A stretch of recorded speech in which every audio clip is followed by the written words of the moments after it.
Hi, Melissa. It's good to see you again. I'm so sorry for your loss. I understand that this is a difficult time, so I'm here to answer any questions or concerns you may have. I understand you're wanting to look at cremation. How are you feeling about everything so far? Thank you. It's all a bit overwhelming, honestly. I'm leaning toward cremation, but to be honest, I'm not really sure what that involves. I understand. Dealing with cremation when it's not something you've dealt with before can feel overwhelming and confusing. Are there specific questions you have regarding cremation? Well, first, what exactly happens during cremation? Is it different than, say, a more conventional funeral? It's a good question. So, during cremation, the body is going to be reduced to ashes through a high heat. Um, Unlike a traditional funeral, the body is not buried underground, but many families still choose to have a service either before or after the cremation.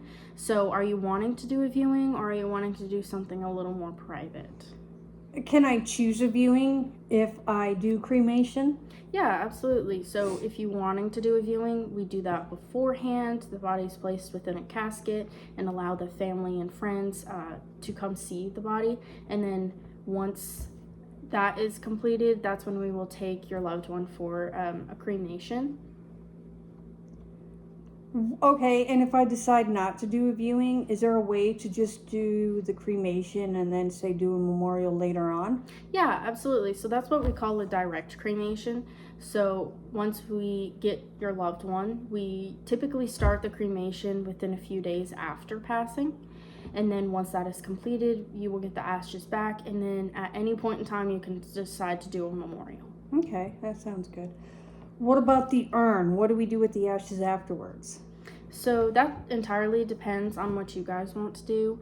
Some families like to take the urn home and put it up. Some like to spread the ashes in a location, and some people like to bury the urn in a cemetery or place it in a vault. So it's entirely up to what you and your family want to do and what feels most comfortable.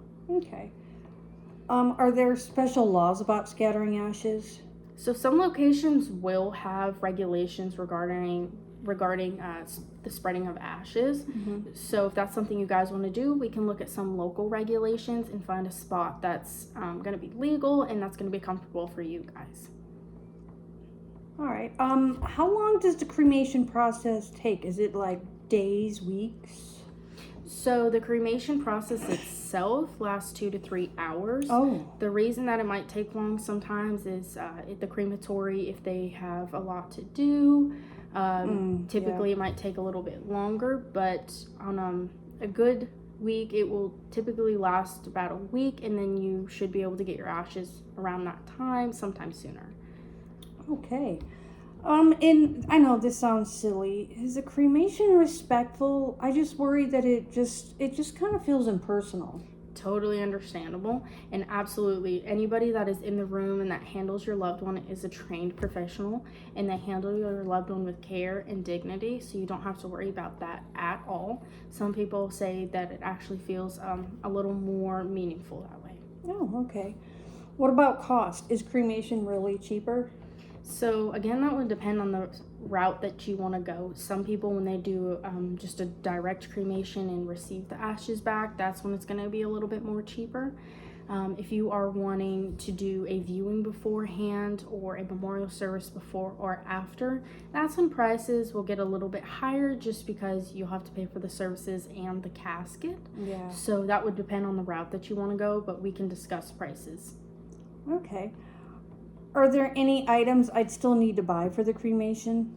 Yes, so you would have to purchase the cremation container, which is just a small combustible box to place your loved one in right before cremation. Mm-hmm. And then if you're wanting to do a viewing or service beforehand, you would have to pay for the casket itself and then the services.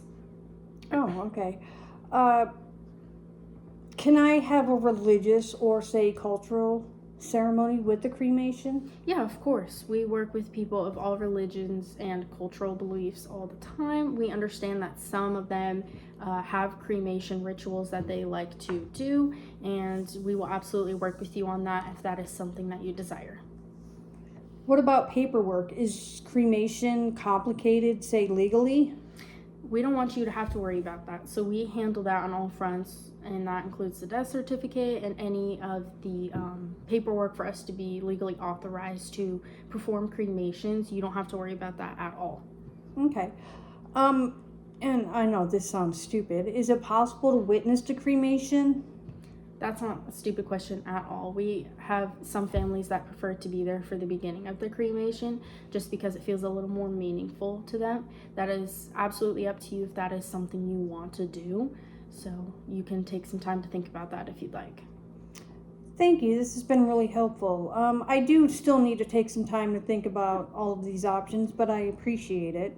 Yeah, absolutely. We're here for anything that you need, and I can gather some pricing pamphlets and some of the pamphlets that show caskets and our service options as well as urns if you like, and then you can take those and go think about your options and get back to us. All right. Thank you very much. Absolutely. You have a great rest of your day. Thank you. You too.